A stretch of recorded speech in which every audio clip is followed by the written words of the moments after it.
बिस्मिल्लाहिर्रहमानिर्रहीम respected viewers अस्सलाम वालेकुम। आप हमारा यूट्यूब चैनल देख रहे हैं informative videos. PAF general officer के टेस्ट की तैयारी हमने शुरू की हुई है। उस पे ऑलरेडी 3 लेक्चर हो चुके हैं। आज चौथा लेक्चर है।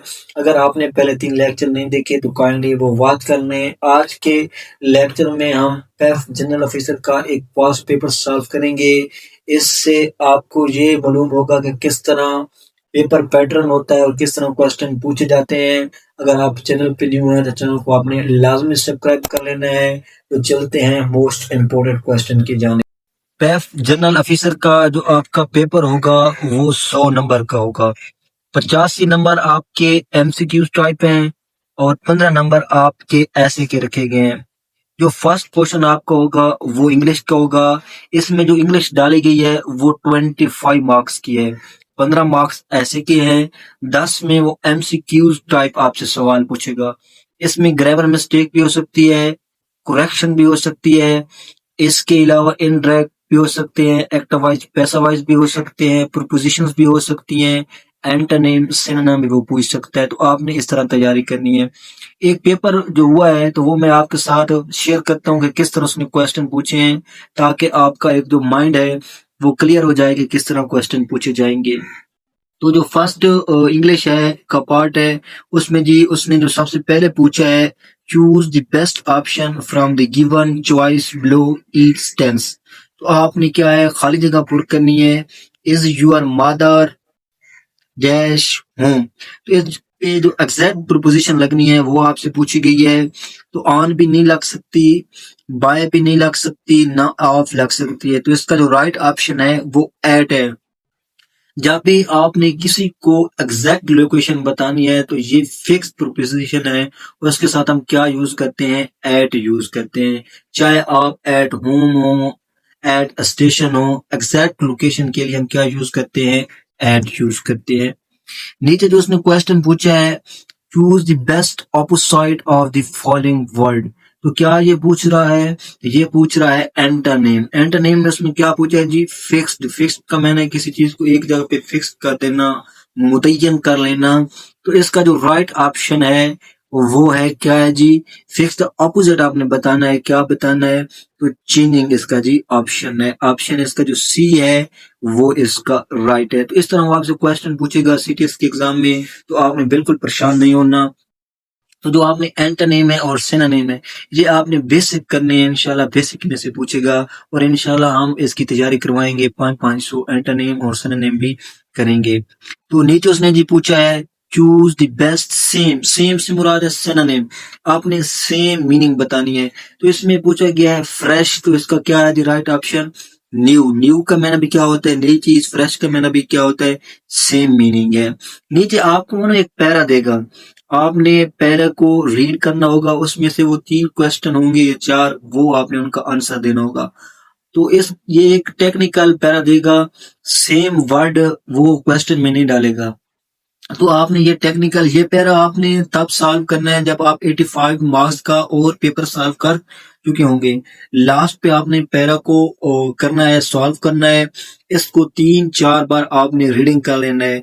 रीडिंग करने के बाद आपने एंड पे इनके क्वेश्चन देखते जाना है, वहां से आपने राइट ऑप्शन चूज करना है। अगर आप पहले ये पैरा करेंगे तो आपको ये नुकसान होगा, एक तो आपको टाइम ज्यादा जाया होगा और साथ आप ये चीजें मिक्स हो जाएंगी। तो ये पैरा आपने हमेशा लास्ट पे रखना है। तो इस तरह से वो एक पैरा भी देगा। तो इसने पैरा दिया हुआ है, here today weather report, temperature will be in the mixed 16 with breeze of 10 to 15 miles per hour. The sun will shine all day with no cools expect it great day to day spend. तो इस तरह से नीचे जो question पूछा हुआ है वो पूछा है जी, what is the apricots temperature for today.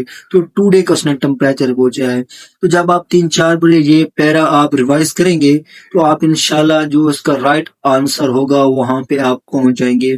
तो इसका जो राइट ऑप्शन बनता है वो सी है, अबाउट 65 डिग्री। इस तरह से वो कोई पैरा उठाएगा, आपने टेक्निकली उसको हल करना है। इस तरह आपका इंग्लिश का पोर्शन होगा, इस तरह आपने इंग्लिश पोर्शन को तैयार करना है, इस तरह जाके आपने अटेम्प्ट करना है। तो ये पास्ट पेपर की इंग्लिश थी। तो नीचे जो क्वेश्चन आएंगे वो जी मैथ के आएंगे।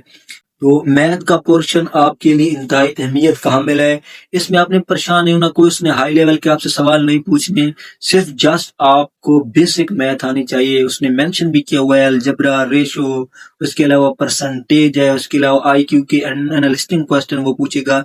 तो अगर आप बेसिक कर लेंगे तो इंशाल्लाह फार्मूला अगर आपको आता होगा, छोटे छोटे क्वेश्चन होंगे तो आप उनके आंसर तक पहुंच जाएंगे। तो बच्चे एक दो मिस्टेक करते हैं, वो भी मैं आपको बता दे दूंगा मैथ में वो क्या करते हैं।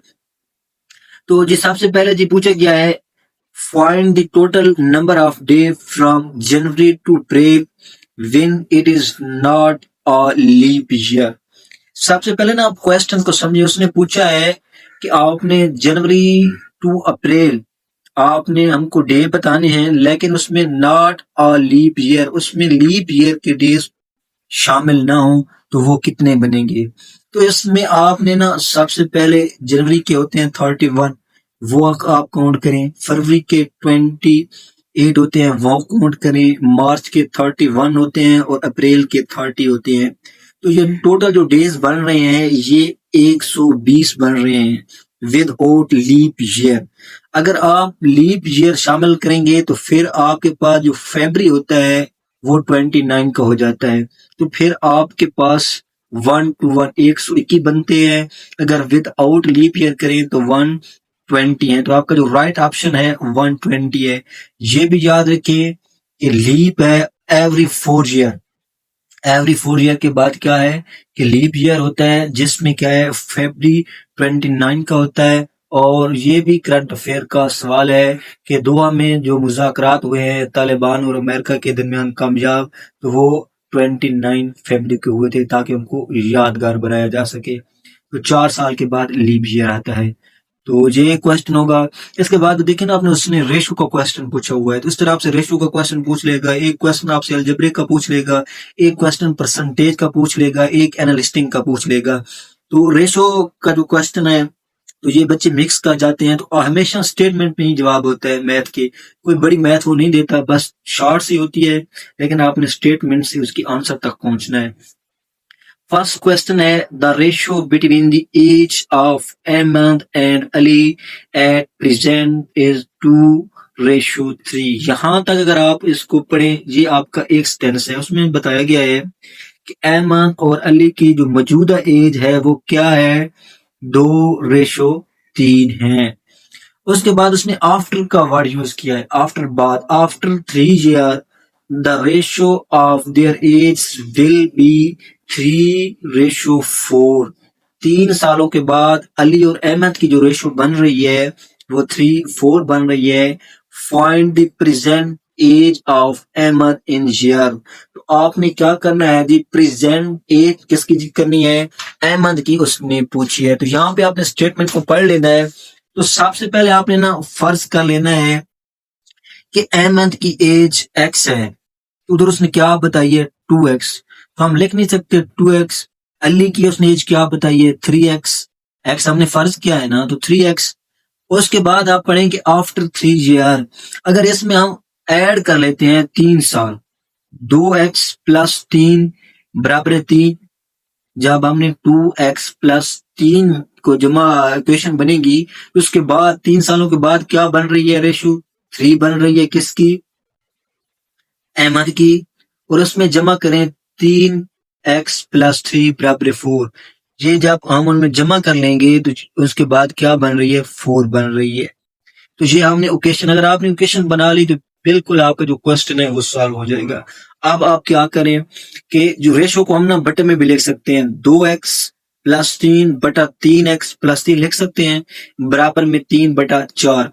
तो आप इनको ना क्रॉस मल्टीप्लाई करते हैं, तो आप क्रॉस मल्टीप्लाई करेंगे तो ये बनेगा हमारे पास 4 इंटू 2x+3 बराबर 3 इंटू 3x+3। तो इनको आप मल्टीप्लाई करें तो 8x+12 बराबर 9x+9।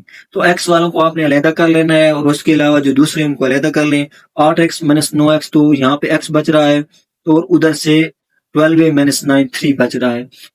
अब बच्चे बहुत यहाँ पे ना मिस्टेक कर जाते हैं, उसने डाला हुआ है 3 भी डाला हुआ है उसने। तो बच्चे जब x की वैल्यू निकली वो डायरेक्ट क्या कर देंगे, x पे लगा दे। आपने x पे नहीं लगाना, x की वैल्यू अब 3 है, आपने 3 पे नहीं लगाना, 3 उसने डाला हुआ है, देखे ना ऑप्शन ए में उसने 3 डाले हुए हैं, यहाँ पे आपने नहीं लगाना। आपने क्या करना है, उसने पूछा है find the present age of Ahmad. Ahmad की उसने एज पूछी है, तो अहमद की जब वो एज पूछ रहा है तो अहमद की एज क्या हमने निकाली, एक्स की कीमत हमने क्या निकाली है, 3 निकाली है। तो अहमद की एज क्या थी, 2x थी, तो 2x को हमने क्या करना है, एक्स की रकम पुट करनी है, 2 मल्टीप्लाई 3 करेंगे तो 6, इसका जो राइट ऑप्शन बनता है वो 6 बनता है। इसी तरह आप देखें अलजेब्रिक उसने क्वेश्चन डाल दिया है, इफ x बराबर 4 देन 3x स्क्वायर। देखें तो इसमें यदि आपने x उसने कहा है कि अगर 4 के बराबर हो तो देन 3x की पावर 2 कितना आंसर बनेगा। तो आप बच्चे क्या करेंगे जी, 3 मल्टीप्लाई 4 कर देंगे 12 और 12 को 2 के साथ पावर के साथ ज़रब देंगे, ये 24, तो 24 लगा के वो आ जाएंगे ये 28। तो इस तरह आपने नहीं करना, हमेशा जो ब्रैकेट के अंदर पहले काम होता है वही किया जा सकता है। तो इसके बाद तब आप जरा जमा माइनस करते हैं।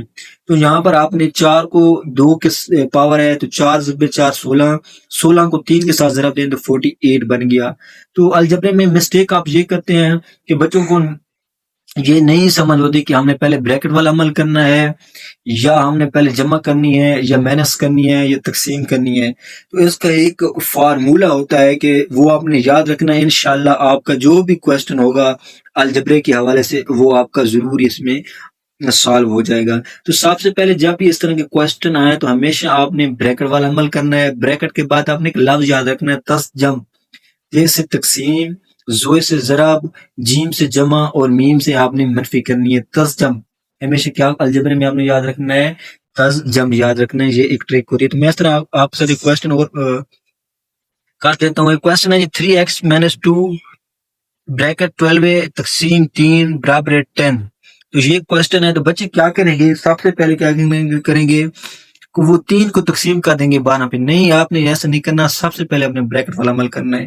तो 12 को हम 2 के साथ ज़रब देंगे, ये 24 बन जाएगा, तकसीम 3 इक्वल 10 के बराबर हो जाएगा। फिर आपने क्या करना है यहाँ पे, फिर बच्चे क्या करेंगे कि माइनस 24 को 3x के साथ माइनस कर देंगे, ये भी आपने नहीं करना। फिर आपने क्या करना है, तकसीम कमल करना है, 3 तकसीम करने हैं, ये 8 आएगा। फिर आप 8 उधर जाके माइनस हो जाएगा तो प्लस हो जाएगा, सॉरी, तो ये बन जाएंगे 18 और x की 3x है, 3x क्या हो जाएगा डिवाइड, तो x की कीमत 6 आ जाएगी। तो सबसे पहले आपने अलजबरे को इस तरह हल करना है। इस तरह के क्वेश्चन होंगे। उसके अलावा नीचे लीजिए जी एक और क्वेश्चन जी, IQ लेवल के वो क्वेश्चन भी आपको पूछेगा। इस तरह से वो एग्जाम में एक एक दो क्वेश्चन वो डालता जाएगा। फिर इसके अलावा परसेंटेज की भी डालेगा। अब उसने जो क्वेश्चन डाला हुआ है IQ का, यहाँ आपने ना जुमले में भी पकड़ लेना है आंसर को। तो वो कह रहा है A एंड B और पेरेंट्स ऑफ C, ए और बी क्या हैं, वालिदैन हैं सी के, but C is not the daughter of A. C जो है वो ए की बेटी नहीं है। Then what is C to A, brother, son, new grandson. तो यहाँ पर पूरा कॉमन सेंस आपने यूज करना है। उसने पहले बताया है आपको कि क्या है, ए और बी सी के पेरेंट्स हैं, ये बात उसने क्लियर कर दी। आगे उसने थोड़ा सा तजाद डाला है जहां पर बच्चे कंफ्यूजन आते हैं कि but C is not the daughter. क्या उसने कहा है कि सी क्या है, वो डॉटर नहीं है, डॉटर ए की बेटी सी नहीं है। Then what is C to it, बहुत सारे बच्चे क्या यहाँ पर कर देंगे, ब्रदर भी लगा देंगे या कोई और लगा देंगे। जब उसने बता दिया है वो डॉटर नहीं है, सन तो हो सकती है ना, तो पहले पहले फिक्र में वो क्या कह रहा है, A and B are parents of C. तो इसका जो राइट ऑप्शन है वो बी है, वो सन है। इसी तरह वो इस तरह भी क्वेश्चन डालेगा कि आपको हरूफ तरजीह देगा और उसके साथ वो क्या होगा कि आप उनसे दे देगा, उनका एक्सपेंस बनाएगा। देखिए ना, इस तरह 10 के उसने बनाया है, फिर 8i बनाया है, फिर 11l बनाया बनाया है और 9j बनाया है।